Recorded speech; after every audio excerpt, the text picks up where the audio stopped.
You know what's weird about acting? I think a lot of indie filmmakers assume great performances come from expensive productions, giant sets, acting school, years of training.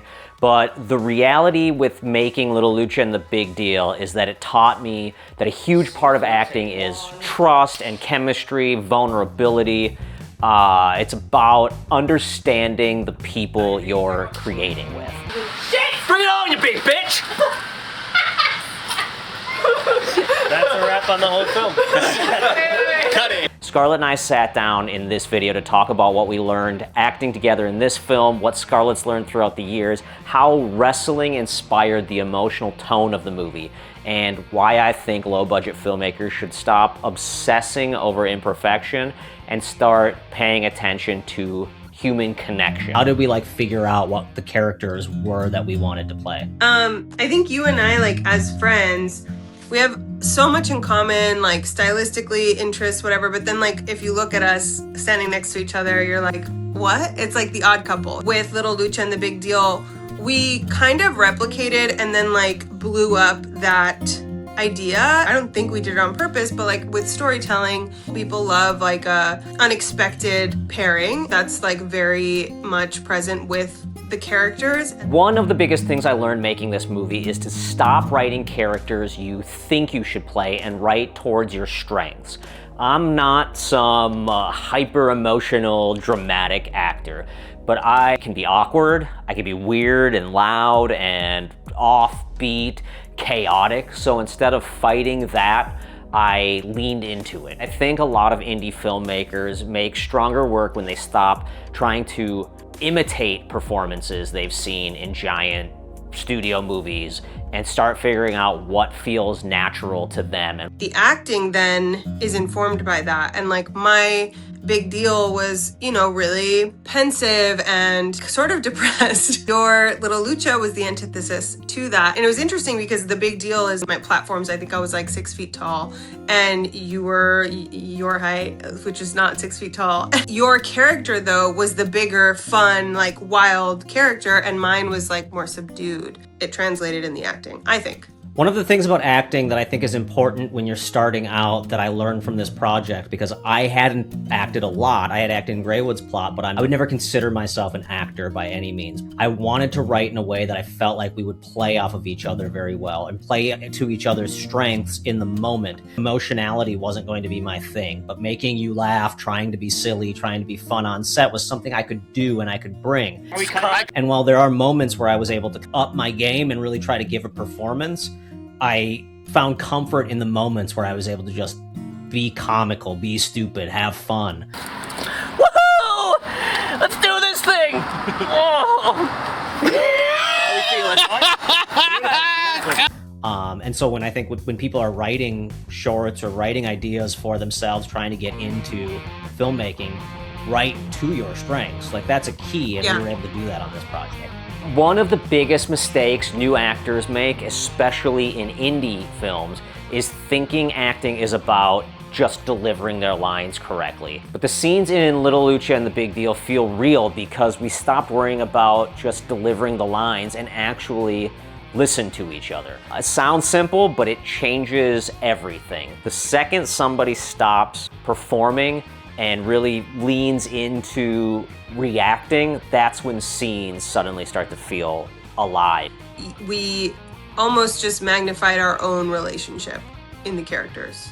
There's also something about writing a story for the performances you're gonna give, where the deeper conversation of what's happening in the movie is shit we talk about all the time. So it's not like we're reaching super far emotionally. There are pieces of us in that. And then we got to just dig a little deeper in moments and think about relationships we've had. I think one of the things I've always heard is that comedians are some of the best Shakespearean actors. Basically, I think the key is never to play for laughs. And I think with The Big Deal, you find the through line, right? You find your character's truth, which is my character's truth was she is ready to give up her dream. She is ready to give up her dream. And in that journey. In real life, you know, there's times when you feel so fucked up and so sad that you're like, if I don't laugh, I'm gonna cry. If you don't laugh, you cry. So I think comedy and drama are just two sides of a similar coin, right? They're just the opposite reactions to the same feeling. And so the through line of she's ready to give up on her dream causes me tears, but also causes me this like acidic humor. And that's why I think so many comedians are such great dramatic actors, because they just are so vulnerable and so loose and open as humans that they can access those two very, very like intense sides of the human emotional spectrum pretty easily. Indie filmmakers can easily overcomplicate acting because they're trying to recreate what the giant productions do. And when you're making a movie with your friends, you have no money, you have to allow the chemistry to matter more than the perfection. Trust, the comfort of being with each other, and those connections matter. If actors feel safe enough to be weird and vulnerable and loud, chaotic, you usually end up with something that is absolutely more memorable than just perfect acting. I did not go to acting school. I don't know anything about acting, so I could be absolutely saying the opposite of what any coach would say. But one thing I learned on this is, for me personally, in my style of acting, focusing my intention of laughter on one specific person, getting that laugh out of them. I heard through the grapevine that El Macho Bisto is looking to bow out. He's got bad knees. Oh, why is that so funny?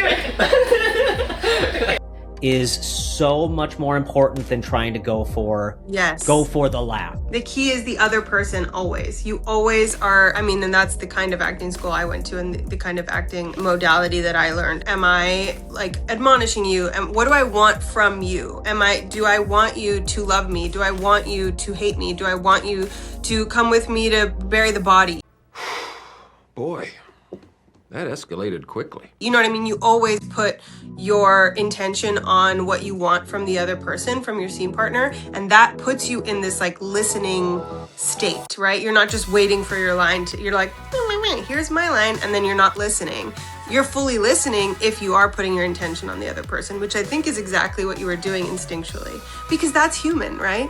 We don't just wait to talk. I mean, hopefully, if we're not narcissists, we don't just wait to speak. We listen. I believe that one of the coolest things about low-budget filmmaking is discovering you don't need everything figured out. Being able to make something personal, not relying purely on an audience. Learn by doing, figure things out through these collaborations, fail over and over again. You learn by making these weird little movies with your friends. Huge thanks to Scarlet for having this conversation, helping make Little Lucha and the Big Deal, being my collaborative partner, and to everyone else who helped out on the short film. If you're an indie filmmaker trying to figure stuff out, subscribe to the Flush Studios channel. If you love wrestling and want to be a part of the conversation and would like to see more wrestling films or have any recommendations for wrestling, or if you just want to talk about it, head over to the comments, leave a comment, leave a like, do all that stuff, subscribe to Flush Studios. I'm really trying to document the chaotic process that goes into making these weird movies. And it's been an honor to make Little Lucha and the Big Deal, and it's been awesome figuring out what the next projects are. So I'm looking forward to continuing this. As always, keep kicking ass, keep doing what you do, keep making stuff and trying things, and supporting independent filmmakers and independent artists. Don't let your meatloaf, stay rebellious, all the things. Cheers, everybody.